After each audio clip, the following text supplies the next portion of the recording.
Hello everyone, গতকাল ছিল মহাশিবরাত্রি, না এখনও রয়েছে যতটা সম্ভব।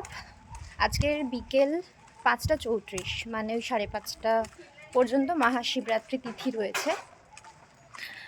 আমি গতকালই 4 প্রহরের পুজো সম্পন্ন করে নিয়েছিলাম, কারণ আজকের মানে সোমবার সকালবেলা করে আমার ডান্স ক্লাস থাকে, সেজন্য আজকের জন্য আমি আর কিছু ফেলে রাখিনি, কালকেই সব কমপ্লিট করে নিয়েছিলাম। আর আমার ডান্স ক্লাস যারা জানো যে আমার বাড়ি থেকে কতটা দূরে, টলিগঞ্জের কাছে, 2-2.5 ঘন্টা গাড়ি জার্নি করে যেতে হয়। গতকাল 2 প্রহরের পুজো দুটো আলাদা আলাদা মন্দিরে করেছি, আর বাকি 2 প্রহরের পুজো নিজের বাড়িতেই করেছি। করে ভোর 4টে অবধি বাড়িতেই জেগেছিলাম। রাত্রেবেলার কোনো মন্দিরে যাইনি, একটা বিকেলবেলা গিয়েছিলাম, একটা সন্ধেবেলা গিয়েছিলাম।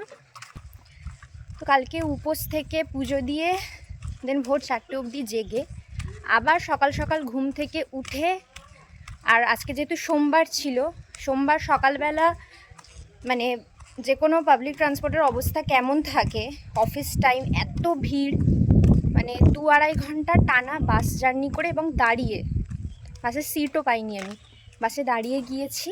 এবং এখন যেহেতু সামনে আমাদের অ্যানুয়াল শো আসছে আমাদের ডান্স ক্লাসে, ডান্স ইনস্টিটিউটে, তো তার জন্য ক্লাসের সাথে সাথে এক্সট্রা রিহার্সালও হচ্ছে। তো প্রায় একটানা 3 থেকে 3.5 ঘন্টা ডান্স করেছি, আবার 2 থেকে 2.5 ঘন্টা আবার এই গাড়ি জার্নি করে বাড়ি আসছি।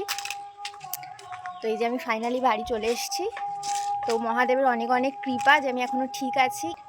এখন দেখো বাজে 4টে, হয়তো উল্টো দেখাচ্ছে, এই যে দেখো 16 মানে বিকেল 4টে বাজে। আমি বাড়ি থেকে বেরিয়েছি সকাল 8টা, আর এখন এই বিকেল 4টে বাজে সবে বাড়িতে ঢুকলাম।